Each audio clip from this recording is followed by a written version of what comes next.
Hello, my name is Roxana and I'm from Vancouver, British Columbia, Canada. And today I would like to show you the use of dynamic processing with a piece of music. And the one that I've picked today is a piano song that I'm working on. And I'll be applying a compressor as well as maybe some other effects too to show how dynamic processing can be used for the corrective and creative aspect of your music production. So this is Adobe Audition that I'm using for my digital audio workstation. Going to the multi-editor view here, and if you look at the actual sound wave, you'll see that there's some higher areas and some lower areas.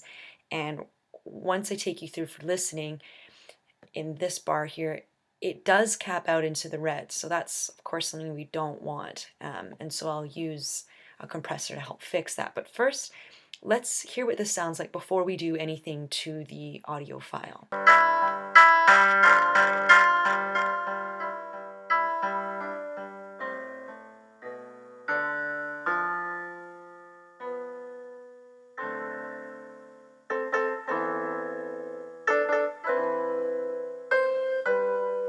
So as you can see there was definitely a lot of the sound going up into the red. So let's fix that. I'm gonna go to the plugins here, amplitude compression, dynamic processing, and I'm gonna put it just back to the default here. And so just taking a look at the actual chart here, so we have the diagonal that shows the input over the output. We have here the ratio as well as the thresholds. And if we go to our settings, we'll see that we have the attack time, release time, and the output gain and whatnot. So going back, and I'm going to do these changes while the song's actually playing so that you can hear the effect that they take. So right away we hear the distortion. And I'm going to move this one in to reduce the noise. And on my settings, I'm going to adjust the attack time and release time. Now, since this is a piano song and not a drum kit, it's not as important to have a low attack time. There's a little more room for that. I'm going to set them approximately here.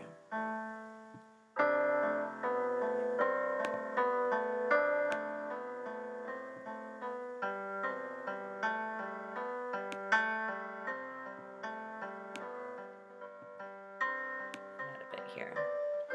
So let's go back and hear our before and after. Oh, and one last thing that we could probably do is raise this gain just a bit here.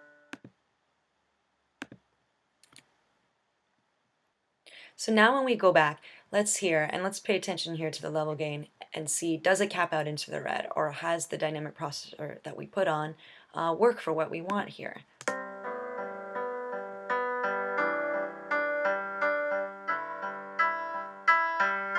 So we see here that it's very even, it's not capping out, which is great. That's exactly what we want.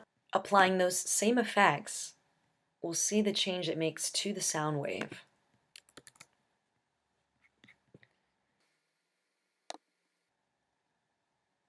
So right away we see that audio file here just looks a lot more even.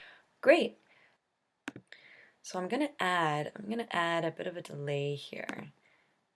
So I think I'm happy with my performance. I have my dynamic processing, which has taken out the distortion, as well as the delay, which has given sort of the piano more rich than it was before. So let's compare it just before. I'm going to take off the effects that we just put. And we're going to listen, and then we'll do it right after. So we see loud, there's distortions, it's capping in the red. And when it goes into the quiet, we still hear a lot of hiss and noise. And we add that.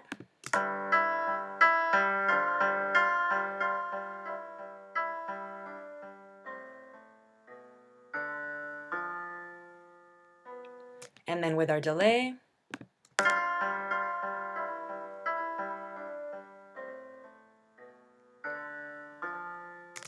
And there you have it, taking a look on how using dynamic processors like a compressor and an effect like a delay can help with the corrective and creative aspect of your music editing. I hope this video has been informative, and if you'd like more details on notes on dynamic processing, please refer to the PDF Word file that I've attached to the document. Thanks, and we'll see you back in class. Bye.